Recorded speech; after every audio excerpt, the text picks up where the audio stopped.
Come on and sit down. There's seats up front here. Make yourself comfortable. All right. Good evening. My name is Greg Dale. I'm the chair of the board, at least tonight. Welcome you to our regular meeting of the Humboldt Bay Harbor Commissioners. We're going to go from closed session to open session. And I'd like to call this to order at 6:04 with a roll call. Commissioner Higgins, Present. Commissioner Benson, Present. Vice President Coleman, I'm here. and President Dale. Here. Mr. Smith, would you lead us in the pledge, please? To the flag of the United States of America and to the republic for which it stands, one nation, under God, indivisible, with liberty and justice for all. Thank you. All right. Robert, would you like to report out on closed session? Yeah, there was no reportable action taken during tonight's closed session. Thank you. At this point in our agenda, we have we take public comment on items not on the agenda. If you have something that you would like to speak to us about that's not agendized tonight, please step forward, give us your name, where you're from, and tell us what you want to tell us. All right, we're going to move on to consent calendar. Anybody So moved. I'll second. have a motion in a second? And no discussion. All in favor, please signify by saying aye. Aye. Aye. All opposed? Motion passes. Communications and reports. Correspondence? Correspondence, I wanted to just let the board know that we had received a letter from Congressman Huffman that he had transmitted letters of support to the Harbor District's mega grant application. And that's something that we've been working with him, and we also received one from Senator Padilla, former Senator Feinstein, Assemblymember Wood, and Senator McGuire, amongst others. And so I wanted to make sure that the board saw this from Congressman Huffman. Thank you. And so jumping to the staff reports is I wanted to let the board know that next Thursday, the Coastal Commission is going to hear the Nordic Ocean Outfall Coastal Development Permit. That meeting is going to be, I believe, in Santa Rosa, and I'll be attending that. The board may recall last month that the State Water Board approved the NPDES permit for the use of the ocean outfall. And so this is another major step in the Nordic Aqua Farms project. Last Coastal Commission hurdle. No, it will not be the last one, because this will just be for the outfall portion. And then they still have to hear the Harbor District's Master Bay Water Intake Permit and the appeal of the upland portion that the County Board of Supervisors approved. The Coastal Commission has said that they're going to try to do that in December or early 2024 is what the staff report reads. Thank you. And so then I wanted the board know this is something that we've been working on, is that we completed the registration with the Federal Maritime Commission. We're as a port and a harbor, we're required to be in good standing and register the port. And it basically means our tariffs and our fees and those other types of things, and also our ability to negotiate with the other ports through CAPA as all part of this Federal Maritime Commission requirements. We also had meetings with our accountant to discuss the board. One of the things that the board really stressed as we started this new terminal project is we're going to be getting more and more grant funds. And so therefore we have to make sure that we have our accounting procedures and that we're in full compliance with all the rules and regulations and everything in there. And so I wanted to make sure and follow up back up with the board to let you know that we've been assessing this internally. We met with our accountants and we're starting to put additional items in place. And this is kind of direct result of the Port Infrastructure Development Grant that we received 8.7 million on. And so then I want to let you know that we will be off tomorrow for Veterans Day. And I also just wanted to say that that was my very first day that I went into the Marine Corps, was in November 10th. And so that's always a special day for me that I personally remember. I'll never forget that day as long as I live. And then we're also going to be taking off for Thanksgiving, and we'll be closed on the 23rd and 24th for Thanksgiving. I wanted to just sort of highlight that Amber Sheehan put this together for us, and that there was a what do they call it, Mindy? Trunk or treat event here at Woodley Island. And so we really loved when people can utilize the open space areas that we have. It's a great event, and it gets people out. We have such great facilities. The maintenance crew keeps the lawns up. I mean, it's hard to have a better place to have an event than Woodley Island Marina. And I must say that I don't know why this is not working for me. Can you click that on, Mindy? That I wanted to just highlight some of the vessels, and really to say that people really went out and did a great job for the kids. This was put on by the Tesla group, and you can really see that the kids had a great time, the animals had a great time, and it was just a good experience for everyone. And then they've told the Harbor District that they're planning to come back next year. And so make sure that everybody puts this in your calendar and come out and support the kids, because it's really is a great thing for the Harbor District and Woodley Island, and just a good family event that we'd like to support. So make sure you put that into your schedule. And so I'll turn that over to Chris briefly to just highlight a couple of things. Sure. So we've had a few different things going on in the dredging world. We attended with our district engineer, executive director, and myself, the U.S. Army Corps of Engineers North Shore Dredge Management public meeting. This is where there'll be a thin layer placement done near shore to help in a number of areas, mainly a new method that's a demo project. More will come on that. They're going through the process. Peter Mole, who is the representative that presented, did a remarkable job explaining how we could create benefits and eliminate dune erosion and nourish our beaches with a nearshore placement. It also helps with the ability of expanding for future dredging as some future date, although it's been expanded, hoods will be reaching a capacity at some point in time. And then as to Woodley Island Marina dredging, we hit about 35% of our objective. Unfortunately, the dredge arrived late and there were some challenges getting started. So the overall performance is not where we wanted it to be. And so we're going to work with our contractor. At this point, we've issued a notice of suspension to the U.S. Army Corps of Engineers. And we're going to work with our dredging contractor to see what we can do to extend the window and have them return next year to complete the process. Right now, those negotiations are favorable, but there's a few steps left to go. So that's the extent of my Very report. fortunate we could get an extension to November 15th from NIMS on that. I think the risk is something on myself. I'm going to turn this over to Rob Homeland. All right. So yesterday, was it yesterday? Yes. Yeah. Just yesterday. We hosted Assemblymember Woods and a number of staff from the State Assembly for a day-long workshop just talking about Humboldt Bay in general and offshore wind, and did a 2-hour tour of the bay by one of our vessels. So that was a really productive day for us, and good introduction to some of the staff of the Assembly on what's going on in Humboldt Bay. Every time we got on the boat, it's a great reminder of the value of Humboldt Bay as a recreation facility itself. There's always recreation happening in Humboldt Bay, and always a good reminder of our conservation purposes here at the Harbor District. And special thanks to our pilot, Corey Morse, for piloting the vessel for us. I'm signed up, just so you know, to attend this event, deriving community benefits from climate investments.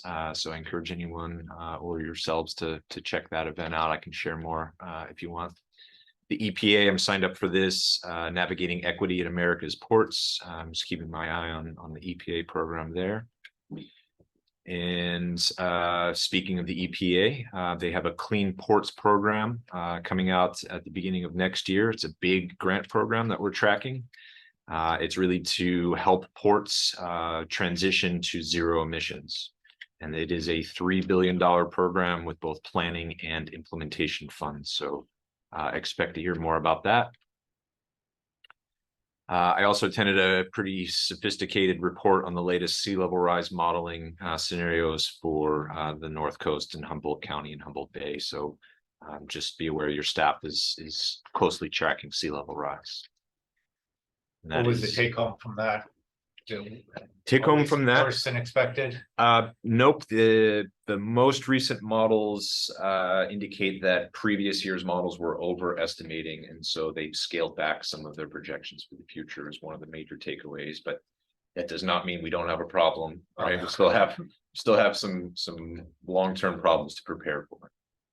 Thanks.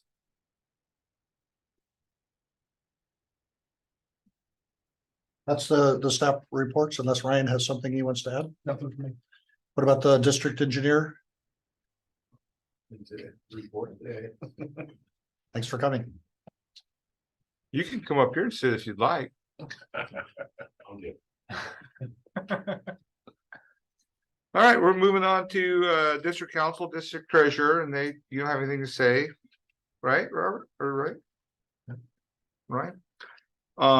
Commissioner reports. Forgot that we're doing those. Other than a couple times having the opportunity to watch some otters playing just on the other side of the channel, which was pretty exciting. I don't think I have anything else to report. All right, Commissioner Manson.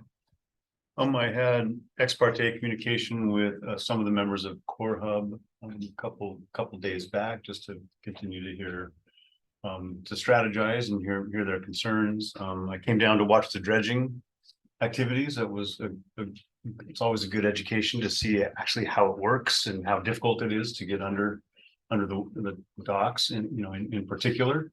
And I share Pat's chagrin that we weren't able to do more, and I'm very curious to see how we're going to avoid allowing a contractor to come 10 days late and put a SAP bar behind. I'm really upset about that.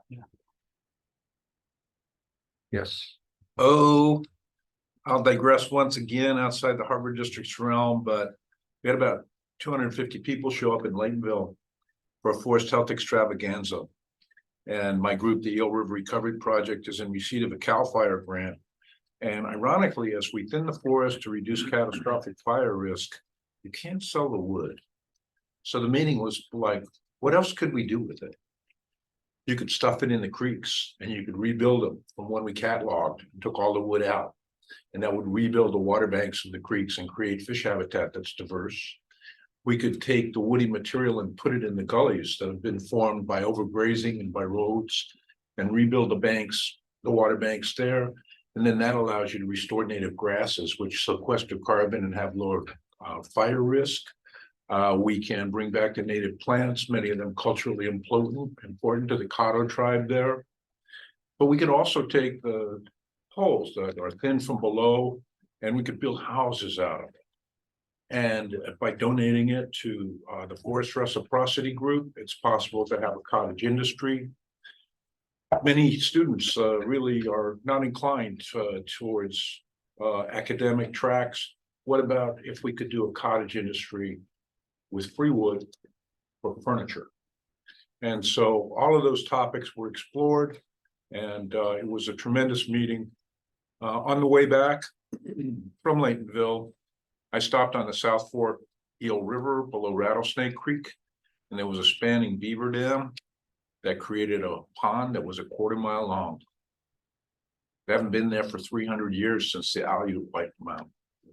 So beavers are the first bioengineers, and to have them back in the basin, we should welcome them. And it's pretty big ecologically.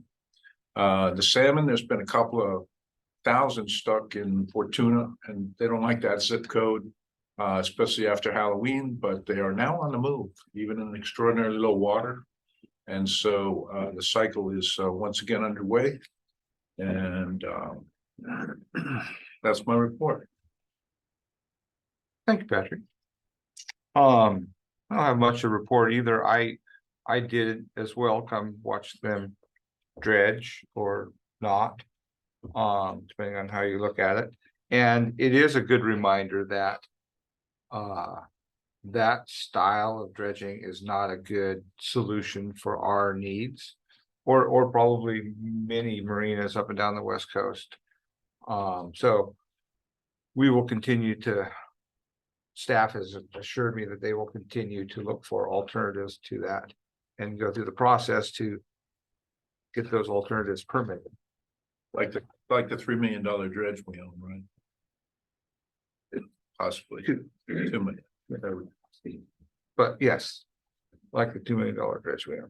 All right, so I'm moving on to item 11B. AA, sorry.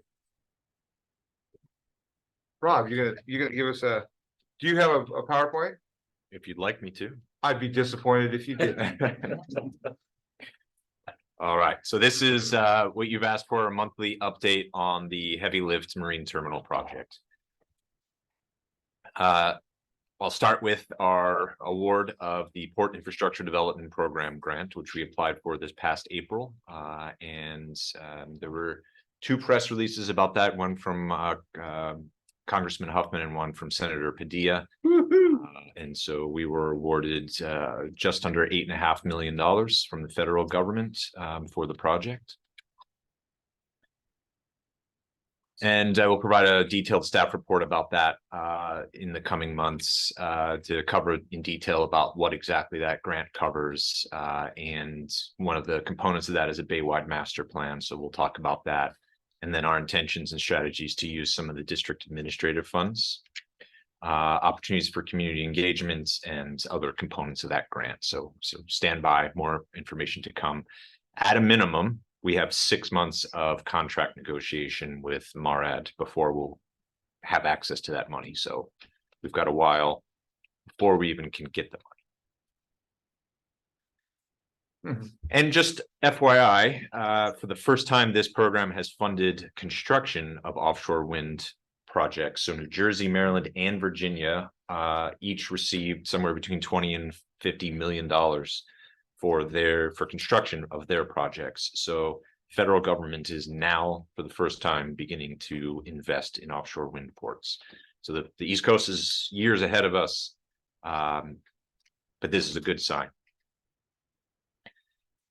Regarding our project funding and budgets, I shared this with you last time in great detail. I'm not going to go over it again. Just a reminder that the solid lines are money we have and dashed lines are money that we are speculating in the coming months.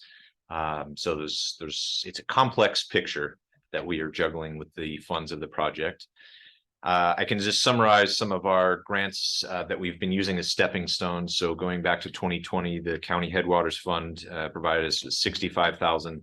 Then the State Lands Commission $500,000+. With those two in hand, the Energy Commission was confident enough to grant us $10 million. We just received that $8.6 million from the PDIP grant program, utilizing a portion of that CEC as matching funds. We have applied for this $426 million grant with $415 million private match from Crowley. Also, some of the CEC portion used as match. And we have other grants that we're tracking for the future. If you recall from the last time, I presented that we have a plan A for what we're going to be doing to fund this project, but also a plan B, C, and D. If you recall, plan D was included. We don't receive the PDIP program funds. We have received that, so we can eliminate plan D. We don't need a plan D anymore. And plan B also had us not receiving PDIP, so we can eliminate plan B. So we are in the fortunate position of either going with plan A or plan C. And in that worst case scenario, our project would be shovel ready. We would need money for construction of phase 1, but we'd have CEC matching funds. So we're in a very good position right now. Project schedule. I showed this in great detail last time. I'll just summarize by saying we are on track to have CEQA, NEPA, and permits done in the first quarter of 2025. Mitigation construction could begin in late 2025.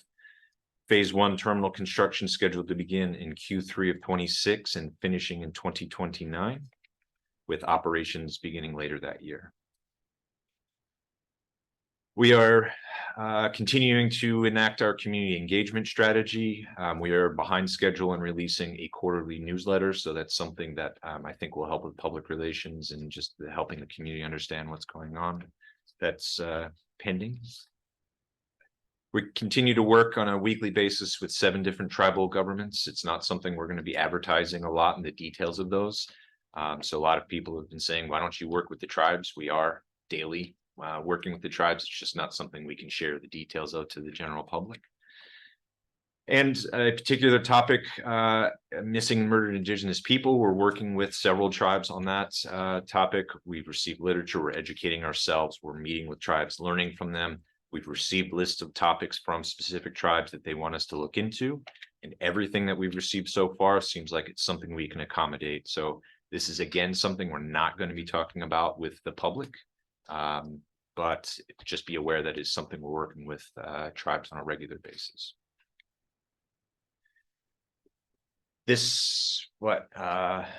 Today is Thursday, so Monday. Yep, Monday I was a presenter at a offshore wind tribal information session. So be aware that we participated in a multi-tribe, multi-governmental agency roundtable workshop on Monday, which continued through today, and I participated in that as well at the Blue Lake Rancheria. Oops. Be aware that we're working on establishing a community advisory committee, and we're working with the county on workforce strategies. They have a pretty substantial grant where they're doing the majority of that work, and we're feeding them information. We're actively working on sea level rise planning for the project. CEQA, NEPA permits, 30% design are all well underway. This past week ago from today, we spent 3 hours with 40+ people from 12 different regulatory agencies talking about mitigation planning for the project and the various permits, and that was really productive and felt really good to work with all those regulatory agencies, and a lot of support and assistance there. Continuing to work on our green terminal planning.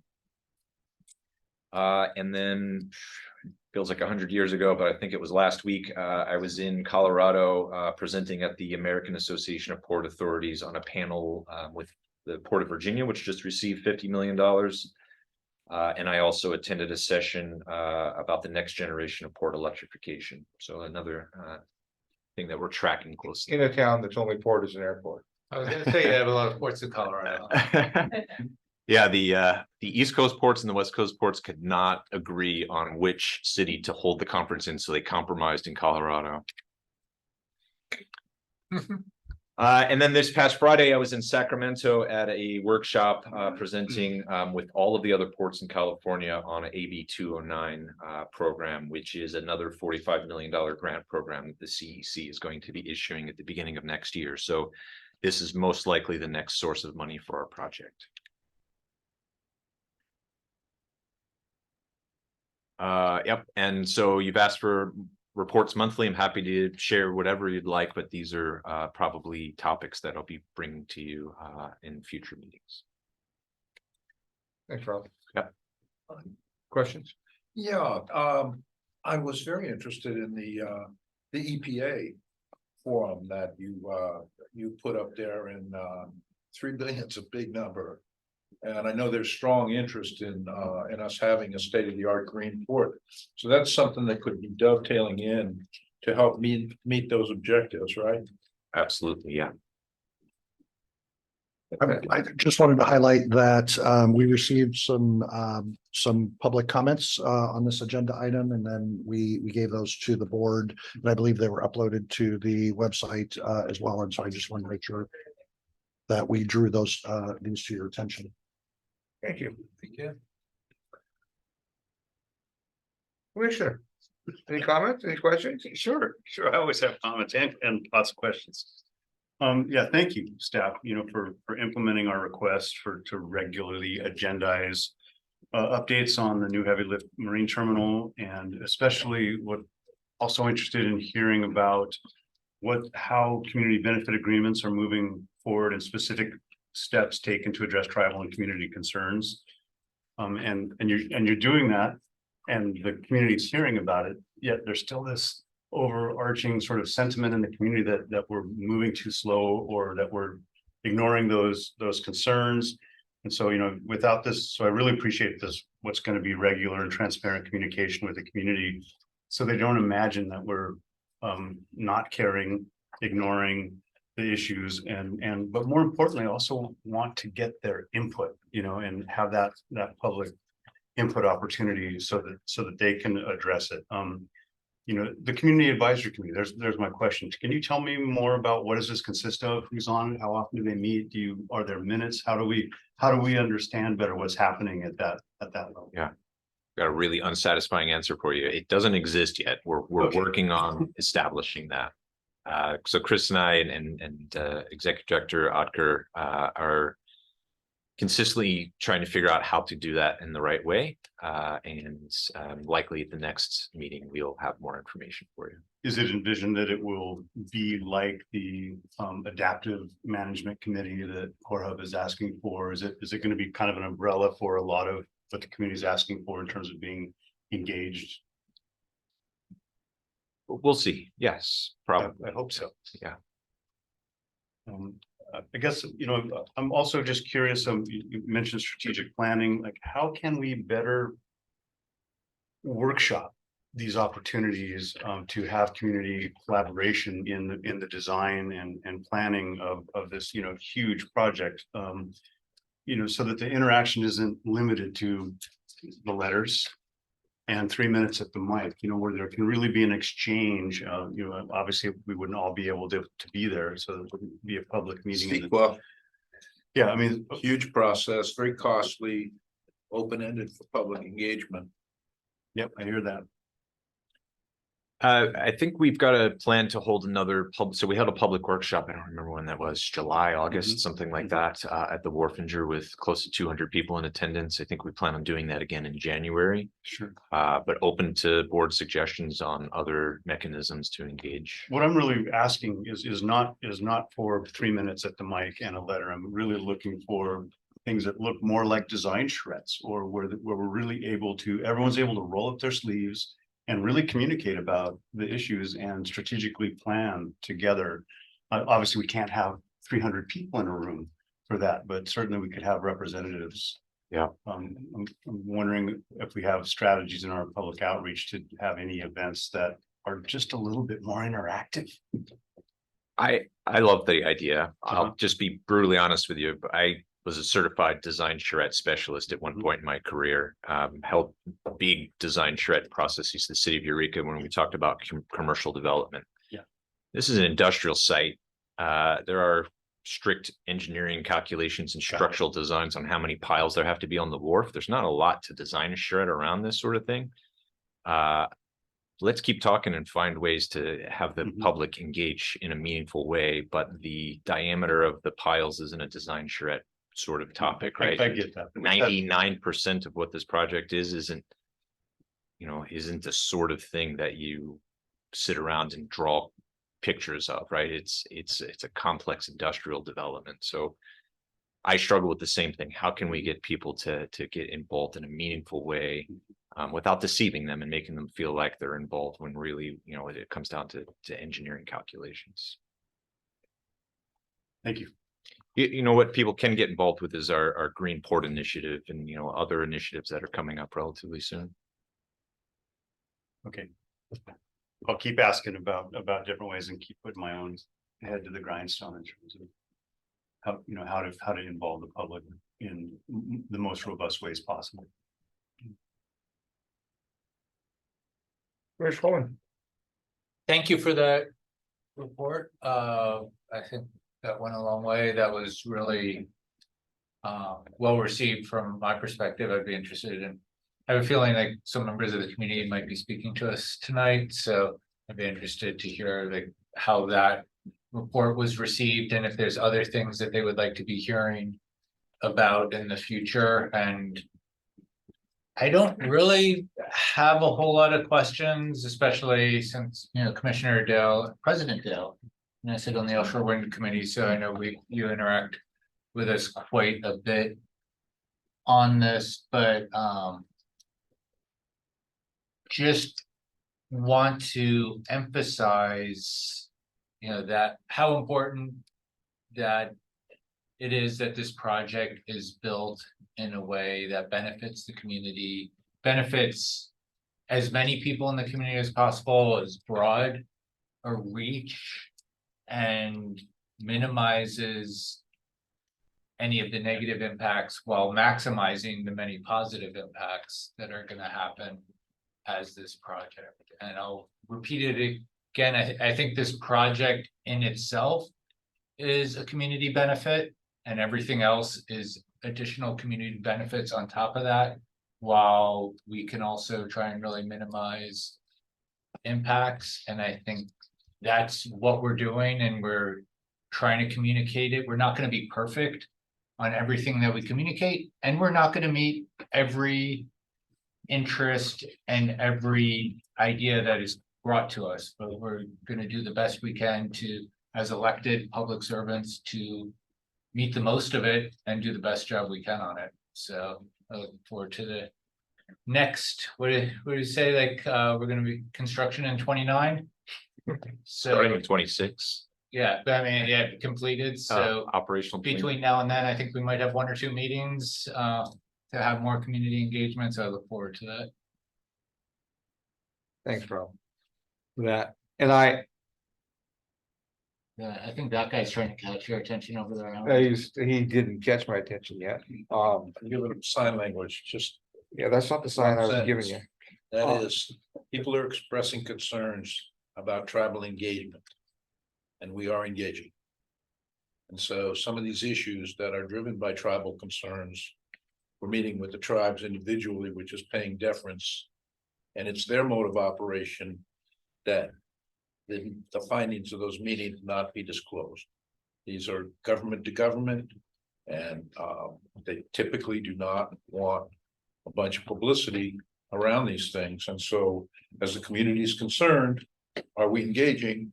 I think Rob has explicitly stated that, but I just wanted to reiterate that because I think we're doing so in good faith. And there's 2 chairs up front here if folks want. Thanks, Greg. Absolutely. That was short, huh? What? Short. I mean, I could go on. No, that was good. That was short. That was short. No, I couldn't agree with you more, Pat. I think I like to see the engagement from our community. I like the letters. The letters are kind of on repeat.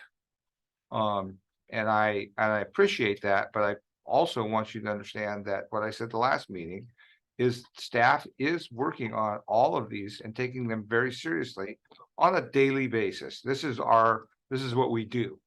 And we take it very seriously. And so I want you to I want you to be clear that when you write letters that say that we're not taking things seriously, that's absolutely not true. Okay, that's misinformation. And I would like to clear up misinformation as best as possible and say that things are moving along, but they're not things that happen in the public. Okay, and I'll leave it at that. We're done here. I would like to take it to the audience. If you have something to say about this agenda item, please step to the microphone, give us your name and where you're from, and give us your 3 minutes. Hi, my name is Elaine Weinreb. I'm here just as a member of the public. And I would like to urge those of you who may not have had the time to observe the portion of the lengthy Board of Supervisors meeting yesterday that discussed some of these issues in rather great detail, to go to the county's website and look at the video of this. There are, shall we say, there are some differences in opinion between what I heard today and what I heard yesterday. And I think you would all be well advised to know all about this. Thank you. Thank you, Elaine. Anybody else? Anybody else care to speak on this agenda item?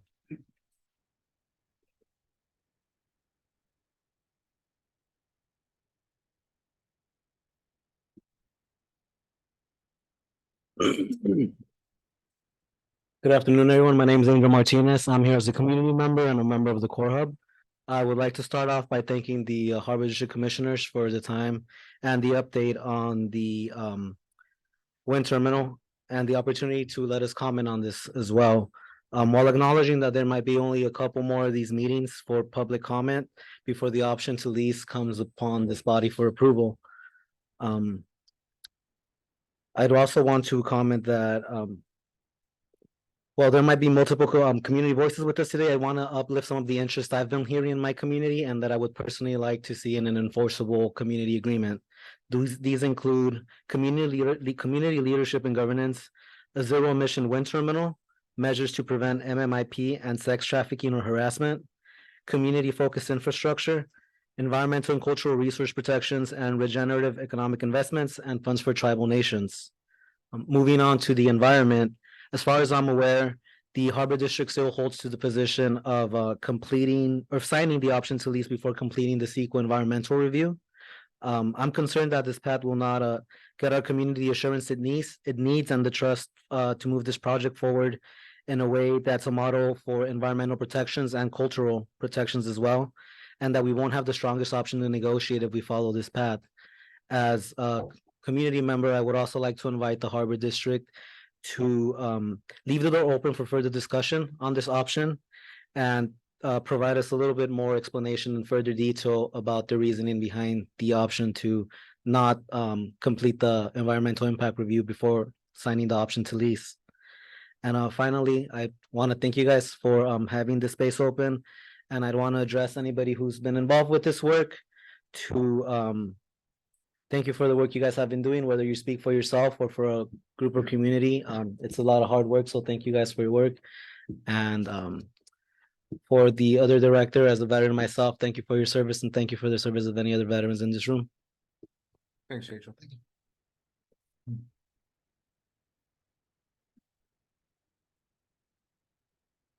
Hi, I'm Robin Grace Stewart, the Marine Chair for our local Sierra Club group, the North group of the Redwood chapter. And I wanted to let you know that the Sierra Club has joined as a coalition member with Hub Core with their Humboldt Wind Terminal Community Coalition. And so we are in agreement with the things that Angel just presented. I also want to let you know that we're extremely excited about the chance for our community to have a wind farm that might help mitigate some of the problems with climate crises, and also to talk about a few things that are important to our group. Of course, we're really excited about the ideas that you have for Greenport. And I want to say thank you for presenting a lot of innovative ideas and being really on topic with that. We really appreciate that a lot.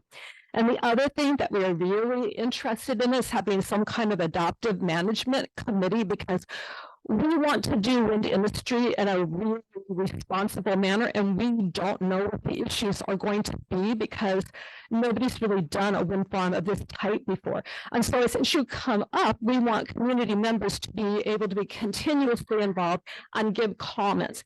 And a committee like this would have lots of cross sections of our community in it, including scientists, politicians, tribes, fishermen, engineers, Samoa Peninsula and Eureka residences, unions, schools, and environmental groups. Of course, we also agree about protecting the environmental and cultural resources through the site design and complying with the CEQA. And we would also like to see strong support for the tribal nations through a tribal fund and strong measures to prevent MMIP. We would also like to the project to address the community infrastructure. And some needs, like there might be charging stations for electrical vehicles, which could also be a part of the green port at the site, and to also look at transportation issues. And it's important to have commitments for good jobs, training, and leadership opportunities. And I know a lot of people in our community are looking forward to maybe having jobs that would help local residents and the tribal nations and underrepresented communities, as well as preservation of local fishing, including commercial, recreational, and tribal fishing and mariculture. But I most of all want to thank all of you for all the time and energy that you're putting into this. And I really appreciate the fact that you're really willing to listen to our community. So thanks so much. Thank you, Robin. Anyone else care to speak on this item?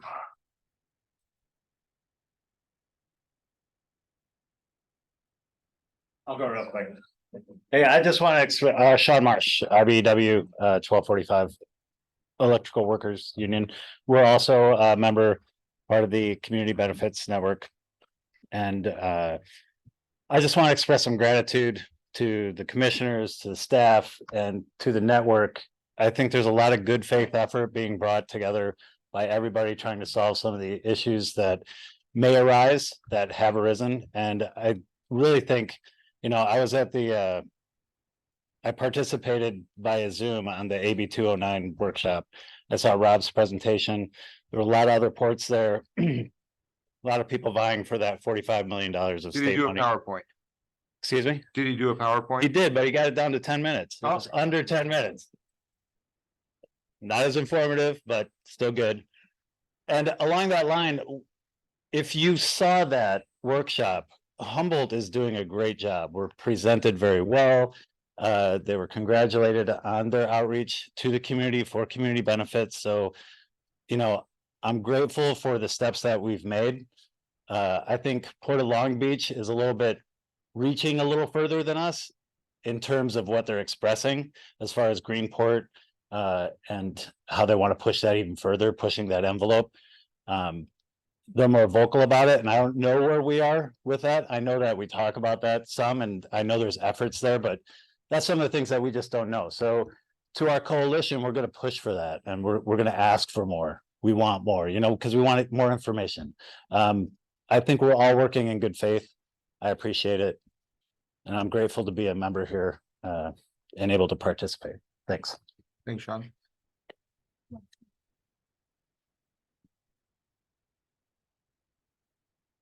Perry Venegas, Changing Tides Family Services. I am also a member of the core benefit group. So I think that was really well said. And I think the appreciation expressed speaks for all of us. We do appreciate all the hard work. We do realize a lot of us come from both sides of government. But I do have to say repetition is a good thing, right? Because it's clear. And we come and we write letters and we show up, and we wouldn't want you to be lonely, right? In your meetings. So you're going to see our faces, but that's because we care and we should be here, right? And then as a member of the public and a member of an organization that helps support families in our community, my job is to respectfully hold you all accountable and to tell you what we need. And then to also say, I can't see all the processes. There's some we may not actually ever be able to see, but I got to keep telling you that it's important that I know that this is happening. And this is a precedent setting. You all are the first ones down this road. What you do is going to have an impact on the rest of the leases that get signed and the rest of the process, right? They're going to be looking at what you've done and how you've done it.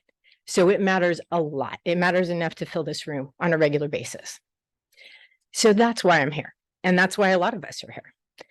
I really want to see this encoded in the lease.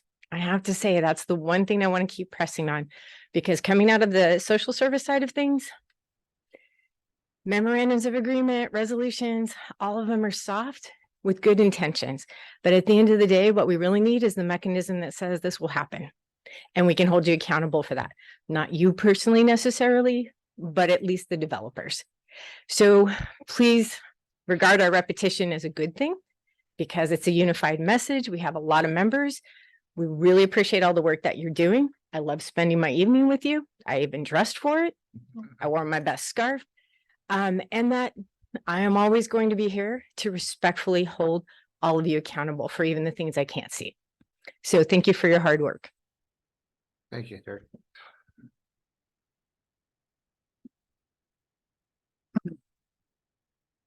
Hello, my name is Tori Polizzi. I own a seaweed farming company on the Samoan Peninsula. It's called Sunken Seaweed. We started this company in Humboldt this June. I just wanted to say that the success of our business really depends on healthy, bodies of water. Where we're growing seaweed really matters. And we've been all over California trying to find good sites to do that, and Humboldt Bay is one of the best sites that we could have hoped for. I'd like to just voice my opinion on some things that should be included in the draft environmental impact review. Those include short-term and long-term impacts on water quality, including sediment disruption, and possible legacy pollutants such as dioxins. That's a particular concern to us in the aquaculture industry, especially with seaweed that bioaccumulates when things like that are unlocked. Biosecurity implications of dredging and increased vessel traffic. Humboldt Bay is a very clean bay, a very virus-free bay with things like oysters and seaweeds. And ships coming in and out with new bilge water. We just want to make sure that, there's mechanisms to stop viruses coming from one bay to another. Another thing is more information on the relocation of seaweed farms. So where the wind terminal is going to be is going to knock out a lot of the existing seaweed leases. And I'm working with Chris on understanding that, but just moving the ball forward on making sure that we can relocate down the road is something of great importance to us. And finally, disruptions to business operations. So identify and evaluate the potential impacts of area closures, potential disruptions to the power grid for the construction phase, as well as long-term operations. Thank you for the time. I invite all of you guys to come to our seaweed farm, learn a little bit more about what it is we do, what we're growing, and who we're getting it to. Thank you, Trey.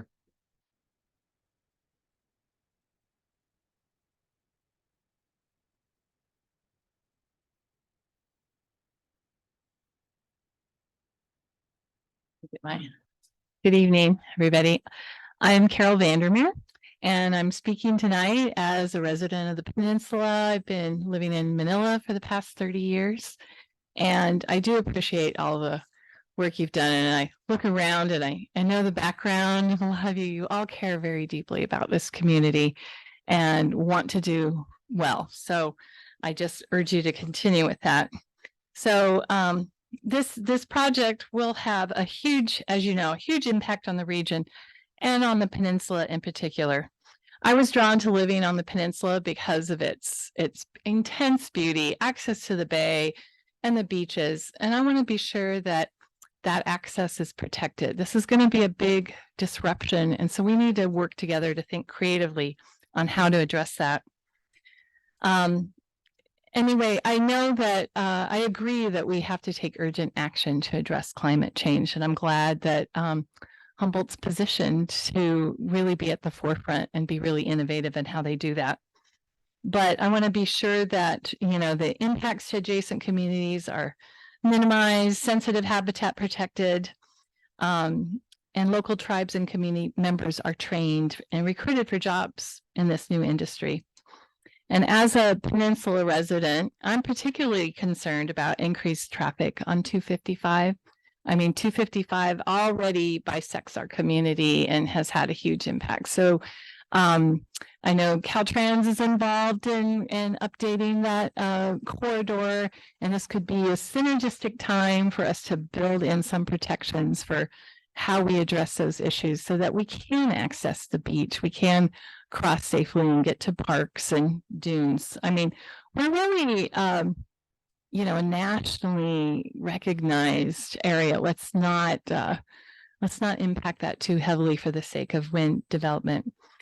I also think we need a comprehensive environmental review prior to signing a lease with a developer, and community agreements need to be part of a legally binding agreement between a harbor district and a developer.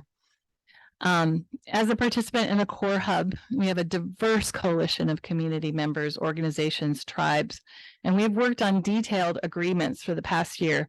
And I urge you to find a way to make sure that the voices of the community are at the negotiating table for how we pull this all together.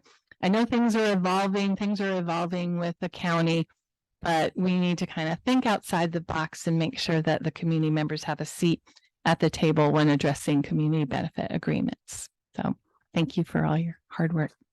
Thanks, Carol.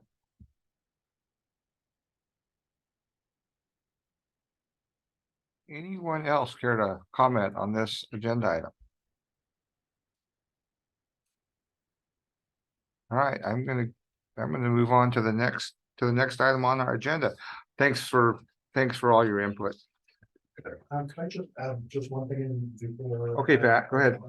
Because, I just wanted to go and say, is most people have written grants before, and I just was told that, you know. Give him 3 minutes. He was up the last 2 days before this, right, we've been cranking out this grant. I can look around this room and they can just see people time and time again, and the people recognize and understand the amount of work that goes into that by Crowley and the district staff. And then the second thing I wanted to just highlight is that I was reviewing the grant application and I was reading the letters of support. And a lot of the people that are here today, the organizations wrote letters of support to the Harbor District on the grant application. And so I think this is important to recognize this idea that we are working in collaboration together. We may have differences, but we continue to work together. And that's really is the message that I continue to hear from staff and the board and the public. And so, anyway, I just wanted to let you say that in my parting words on this topic. Thank you, Larry, and that's well said. Thank you for that. All right, we're moving on to resolutions. Looks like a night of resolutions. Carla, are you talking or are you leaving? No, I'm what Carol said. Well, Carol said, hey, you don't get to leave. There's all kinds of really fun stuff to go here on our agenda. Greg's gonna read every resolution in full. Yeah, the whole resolution. Consider adopting resolution 2023-19, a resolution electing to be subject to the Public Employees Medical and Hospital Care Act at an equal amount for employees and annuitants. Did I say that right? Yes. I just wanted to just briefly just to say this is implementing the bargaining agreement that we have the labor unions. And so this is basically the resolution that Pumpers had given us. And so staff recommends that the board adopt resolution 2023-19, and then the other two resolutions kind of go in series after this. Okay. I'll move. Also second. Pat moves. Steven seconds. Any discussion? Good. I'm tempted, I'm gonna soapbox for just make it as brief Please. as possible. Please, soapbox. I'm glad that we're doing this, and it is so frustrating that health insurance has to be a matter of employment, and that as a developed nation, we can't have universal health care. This is ridiculous that we have to go to this much effort to provide health care for employees. It should be a right that everyone gets. That's all. I'm done. I'm glad we're doing this. So the right thing. You're here. Thank you for your soapbox. Any other comments from the board? So this is switching from two CalPERS. Okay. Any comments, or would anybody like to care to address us on this topic? Seeing none, I'm going to take it back to the board. All in favor? Oh, no, it's a resolution. Thank you, Ryan. Good catch. Roll call. Yeah. Commissioner Higgins. Yes. Commissioner Benson. Yes. Commissioner Coleman. Yes. And President Hill. Yes. All right, motion passes. We are moving to item 11C. Consider adopting resolution 2023-20, a resolution repealing resolution 2004 and fixing the employer's contribution to the Harbor District Employee and Retiree Health Insurance Program. So move. Second. Oh, I got a motion and a second. Okay, what I wanted just to say on this briefly is that what this is doing is amending the personnel policies to put this into place. And in addition to the collective bargaining agreement with the unions, this also applies to management and the board. And there's one clarifying item with this that I wanted to point out is that within the staff report, it says that it will be effective on January 1st, 2024. That is correct for everyone with the exception of the board. Is what will have to happen is that with CalPERS, we have to come back and do a new resolution for the board. And so our intention is to bring that back to the board in December for you to approve. And then that with the board, that would go into effect on February 1st, 2020. And so I wanted to give that one clarification. So staff recommends that you adopt 2023-20 as written. Okay, and we don't have to, and this also cancels 2004-02. Yes, that is correct. That Okay. supersedes the resolution that I think was drafted in 1998. Okay. So 2004. 2004. 2004.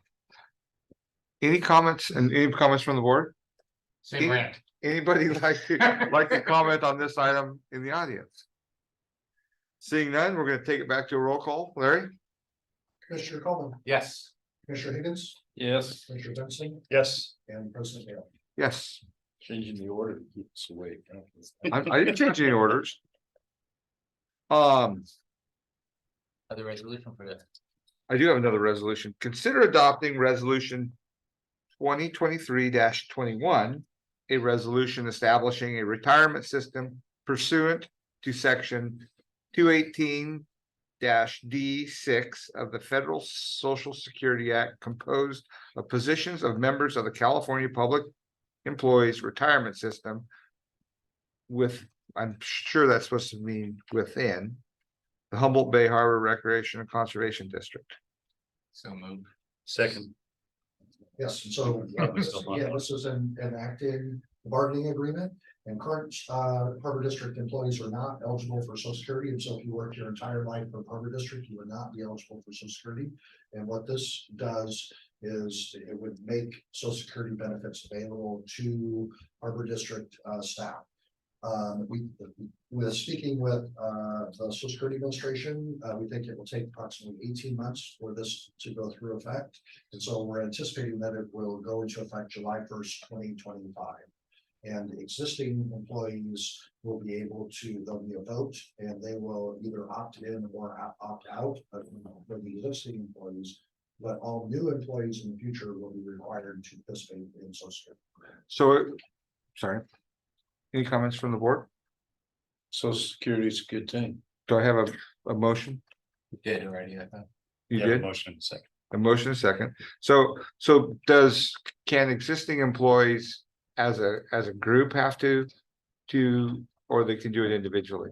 The existing employees on an individual basis can opt in or out at their discretion, but all future employees will be required to opt in. And they're just to clarify, is there the way it works with CalPERS is because we're not in the CalPERS system, because we're in the CalPERS system and we opted not to have Social Security, you get a slightly higher CalPERS rate by not having Social Security. And so individual employees, if they opt to get Social Security, they would get a slightly reduced amount of CalPERS. And so it's up to the individual to make that decision if it's best for them when the time comes. But in the future, everybody will be required to participate in Social Security. Okay. No comments from the board? Any comments from the audience on this item? Seeing none, we'll take it back for another roll call. Commissioner Coleman, Yes. Commissioner Benson, Yes. Commissioner Higgins, Yes. President Hale. Yes. All right, that motion passes as well. I have one more resolution. You know how much I love resolutions and this one should make me happy. It doesn't. It makes me sad. This is resolution, consider adopting resolution number 2023-22. Recognizing executive director Larry Octor for his years of service to the district. I'm gonna read it. I wrote this resolution or helped write it. And it's more than one page, Stephen, so next time you can reprimand me for writing too many whereas. Yeah, I remember you were talking about just like 2 or 3 whereases. Well, I shrank the font and then I couldn't read it to get it to one page, so. We're stuck with this.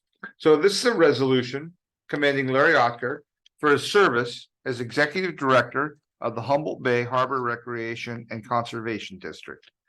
And there's a whole bunch of whereases here. Whereas Larry Octor was first appointed to the Humboldt Bay Development Association by the Harbor District on January 28th, 2016, to assist in the management of funding from the new market tax credits to repair and save critical infrastructure at Redwood Terminal 2.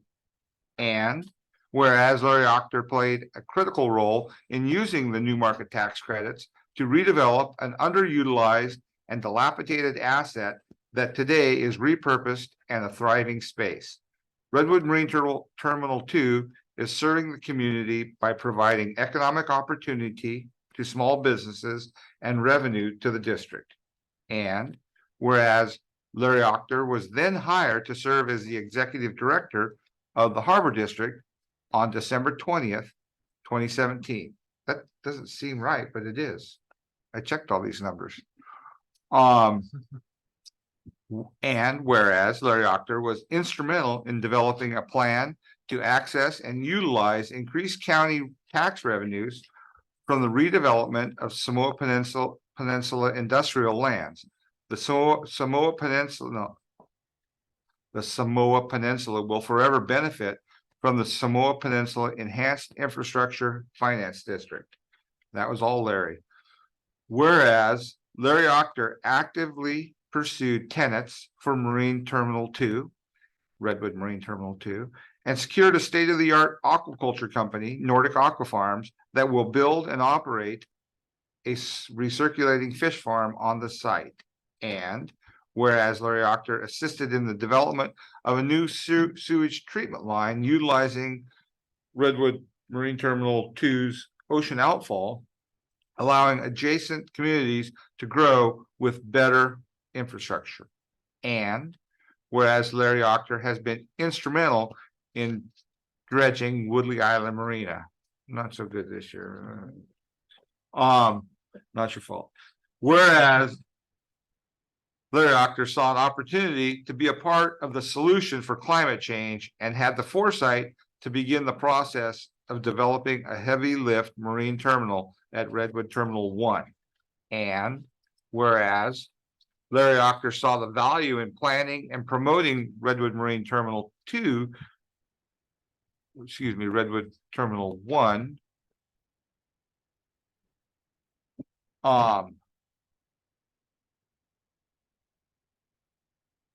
Thank you for that, Andy. We'll add that later. Larry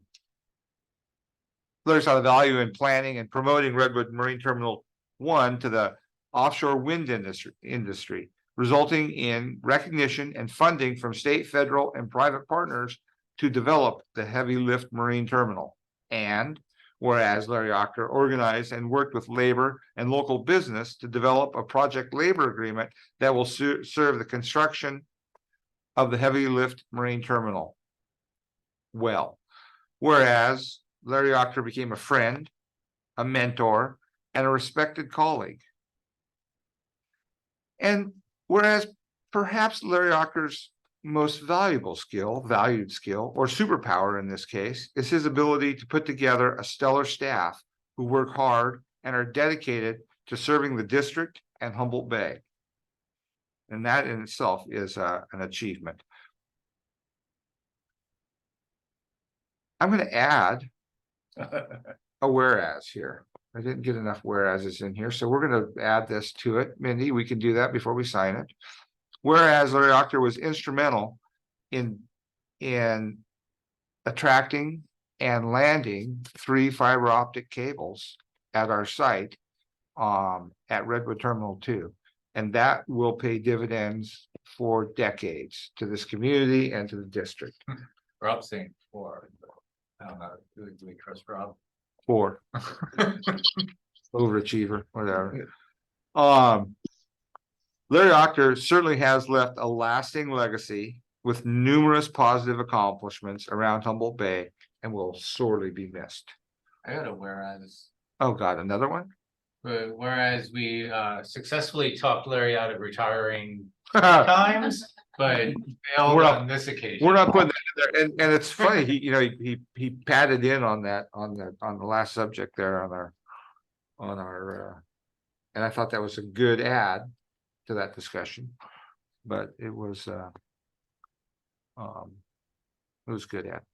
So now, therefore, the Board of Commissioners of the Humboldt Bay Harbor Recreation and Conservation District does hereby resolve as follows: that the Commissioners of the Humboldt Bay Harbor Recreation and Conservation District do hereby express our heartfelt appreciation for the best efforts and contributions of Larry Octor as Executive Director, and herein wish him the best in all his future endeavors.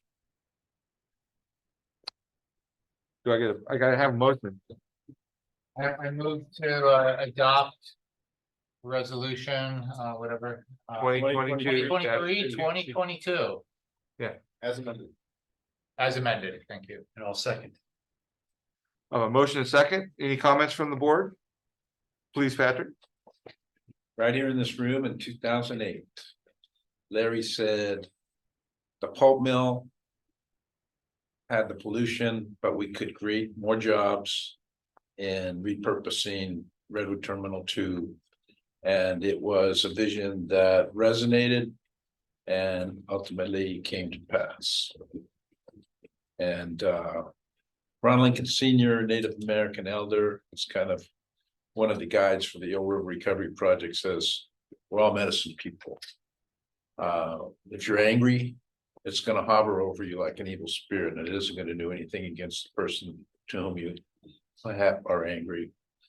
But if we express something and it resonates, it's embraced and it's enacted, it's magic. So Ernie Merrifield, also Native American Wainaki, visualize, verbalize, and realize. So Larry's a vision guy. He expressed it here in 2008, and we're still growing into it. So yeah, Larry, it's been a really good ride. And I remember there was some controversy when we selected you, and people said we should have went to like somebody from a big port that knew something about dredging, and you have mastered the subject. However, your vision has been impeded by the processes, but ultimately that vision will also be embraced and enacted as we continue to work to overcome the hurdles that impede it.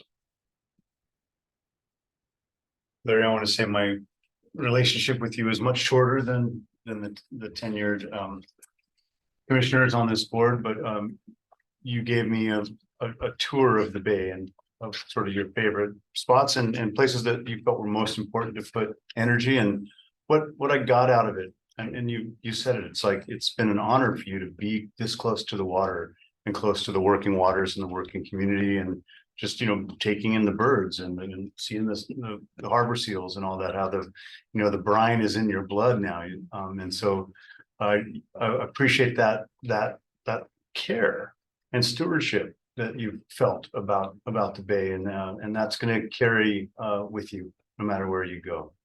You're part of the Bay is part of you, and definitely this agency has a lot to. You're always going to be welcome at the door here. My turn. Yeah. It's been a pleasure working with you, having you here. I'm not sure if I'll wax as poetically as everyone else, but you are a visionary, but you're one that actually gets things accomplished, which there's not always that those two things don't always go together, and so I just really admire how you've been able to get so much done.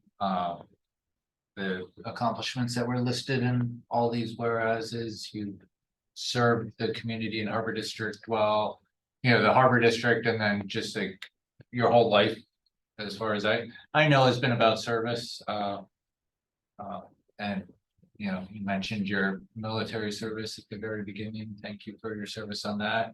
The various roles that you've held in the community here, and it's, you know, shown that you've been really dedicated, and you sat in front of many community groups. I think once or twice them like maybe disagreeing with some of the things that you've done, but I think the things that you've done have shown to be, you know, good decisions and great accomplishments. So I think you can be really proud of the work you've done here and elsewhere in our community, and I really appreciate it. And it's been great getting to know you over the years that you've been here. Thank you very much. Larry, I think everything that everyone has said tonight, probably goes well with me as well. I remember when you first came on board as ED, and you said we need a member or two members or a member to be a part of the stakeholder committee for the offshore wind. All right, I still get emails from them. It's not as active, but and they were at the time they were phone calls, and they were phone calls with, I don't know, that's a federal program. There's probably 30 people on the phone, 50 people on the phone. Hard to keep track of that. And then it turned to, and we're nobody. I mean, we're talking, this is Washington DC and Long Beach, and I'm like, what are you doing to me here, Ocker? This is a waste of my time. Well, got a little bit better when they had when they went to, wasn't Zoom, what was the first one? Skype. Yeah. They went to Skype. Got a little bit better when you got pictures. All right, it's a little easier to follow along when they're showing pretty pictures and stuff. But the Department of Defense was a total downer. You know, they were a wet towel on everything anybody ever wanted to do. But I saw that this was something that I think there was a lot of interest in, and you kept coming to us, and I'm getting long-winded here, and you would say we need to do the pre-planning for the ports, got to do all this investigation of the site, the geotechnical work. We need to get money to do that. And you had got grants, and you hired staff, and you started doing that, and we just kind of went along with it, thinking the guy's freaking nuts. Okay. But he did it. Drew, that's the pretty picture that we have now is not the one that you originally started with, but it was similar. All this time I would sit in these meetings and they were really bad, really boring.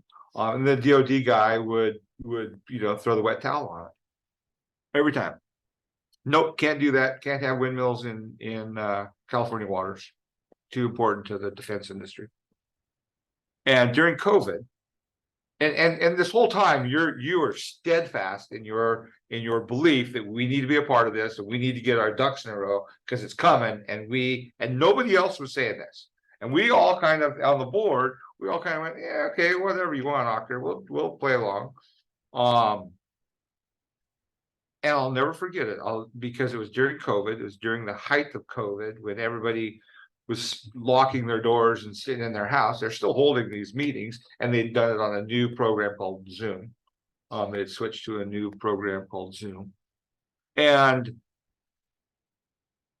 I'm cooking breakfast for my whole family is at home, and we got the computer on the table, and I'm listening to it, and all my family is trying to talk over the top of it. And the guy from DOD says, yeah, no, we think it's a great idea now to do this in California. And I immediately stopped, and I think I called you that day.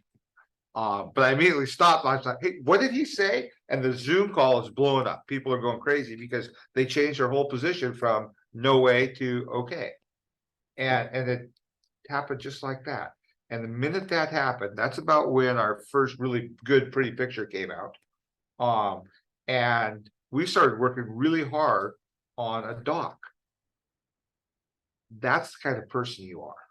And the vision that you had and the way you went about that, and you never stopped. And you still haven't stopped, and you probably won't stop. But that tells me a lot about you. And I think that's a value and a personality that is extremely rare and valuable in our community. And I thank you for it. And I don't know if the Marines use Bravo Zulu. The Navy does. Do the Marines use Bravo Zulu? I thought the Marines went on boats. Do you know what Bravo Zulu means? I know. Well, we look it up. Bravo Zulu, man.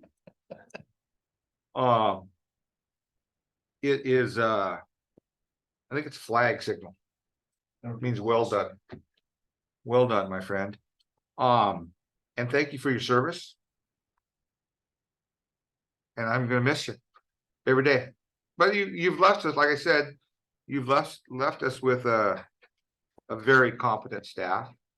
And we all appreciate that. So thank you. That's all I got to say. So we voted. You need to roll call. We're gonna bring it to the public. Oh, yeah. Does anybody else like to scare anything? Withdraw the resolution.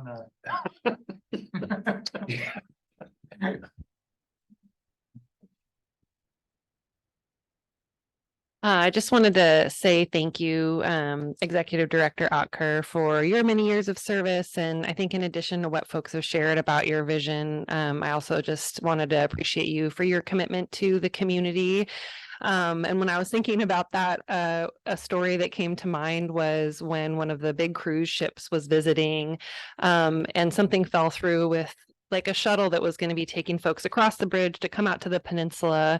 Because there was no one else to do it, you hopped in some kind of a vehicle and like shuttled people across the bridge, because you jumped in because it needed to be done and it was a commitment that had been made, and you're really wanting to ensure that that it went successfully to have people visiting here and experiencing this place and all of the amazing things that it has to offer. So vision, yes, and also just commitment to jumping in and rolling up your sleeves to get things done. So thanks for all that you've done for the community and your commitment and service here.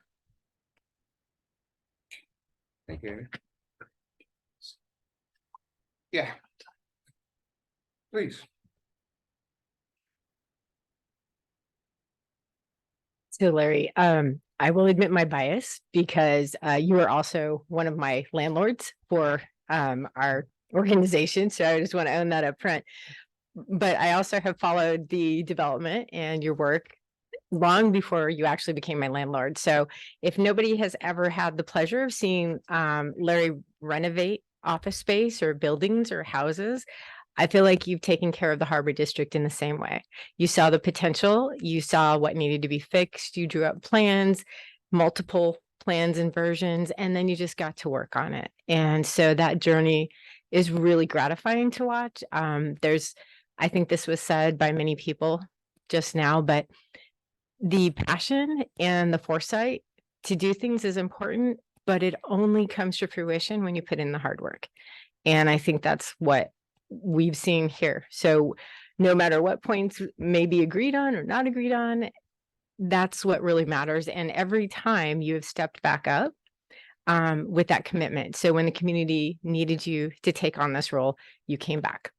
And I really hope that in your third retirement, I'm not sure, I've lost count, that you continue to have that commitment and stay involved and engaged in this process, because this community is a lot better off with having you do this work. And thank you. And by the way, long line of Marines, I had no idea. So hoorah, and thank you for your service. Oh,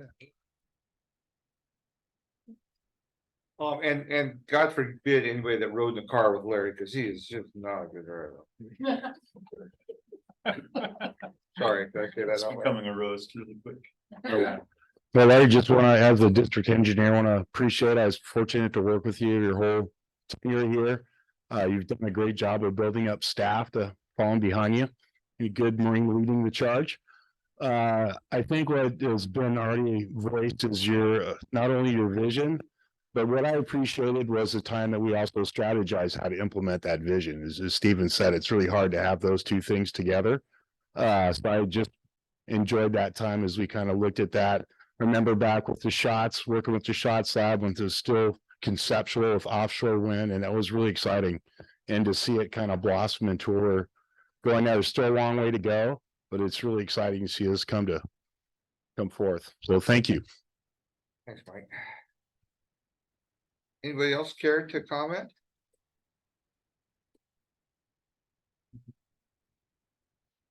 Hey, everybody. I'm this man's wife, his life partner, and my name is Lee. I just want to say, it's not the most comfortable space for me, but I know it is for him.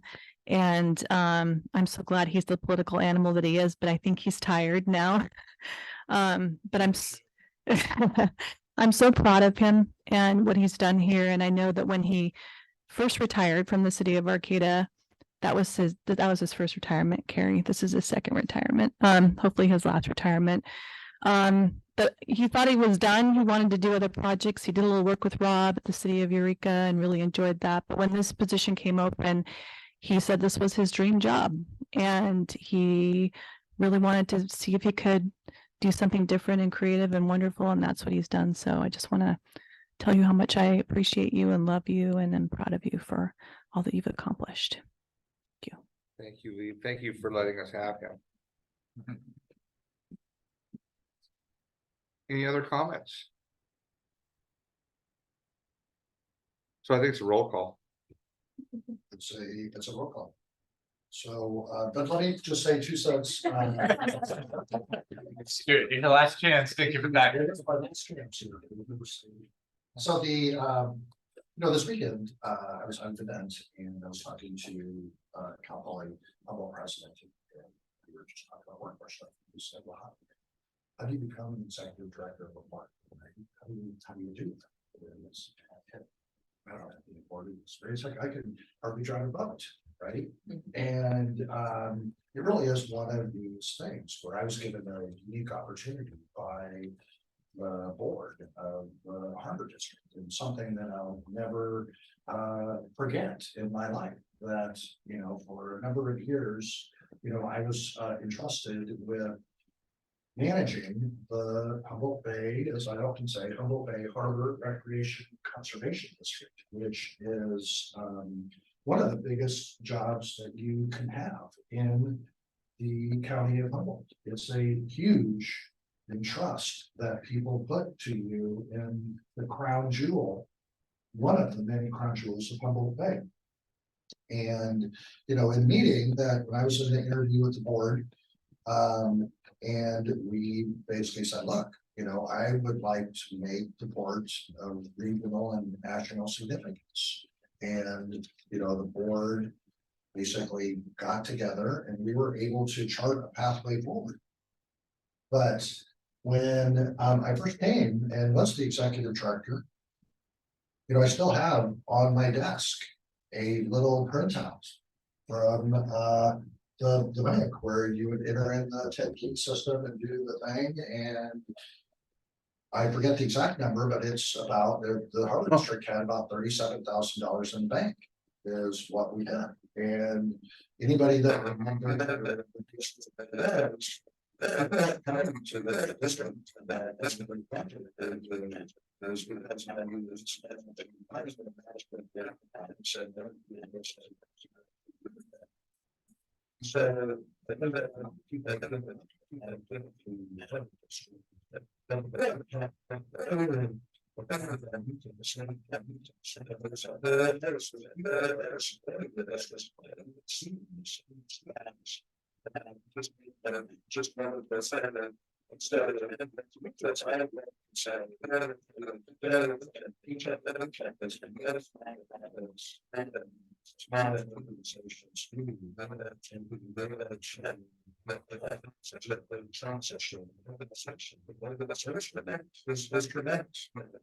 You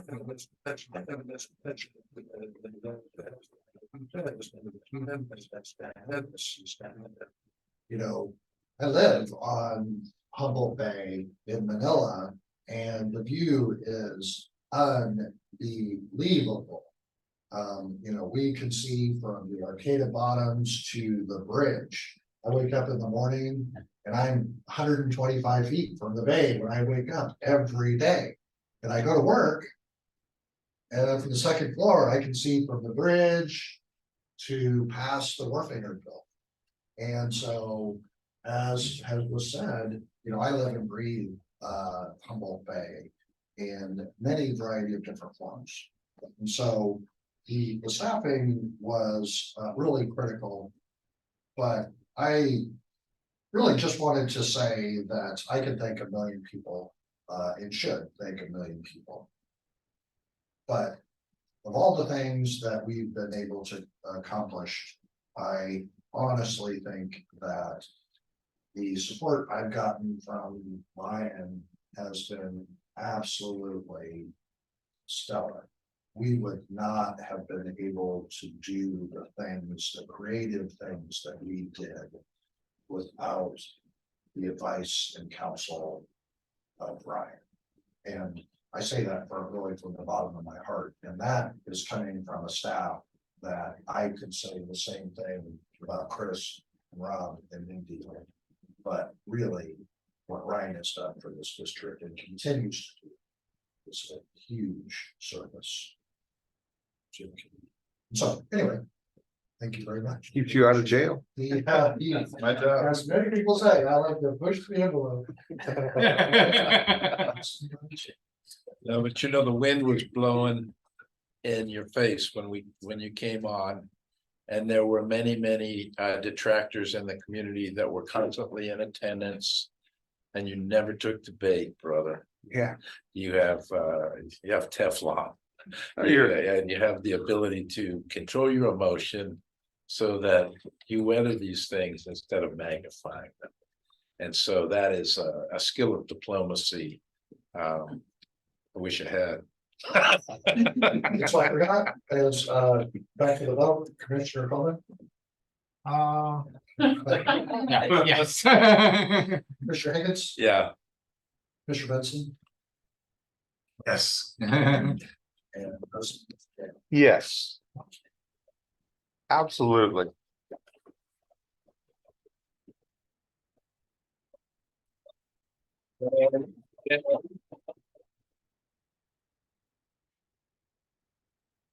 All right, future agenda items, anybody got any future agenda items?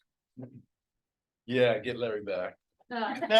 So, everybody, Saturday is Veterans Day, please thank a vet, freedom's not free. And then this month is Thanksgiving, please be thankful, enjoy your time with family, friends. And feel thankful for everything that you have. Have a good evening, and we are adjourned.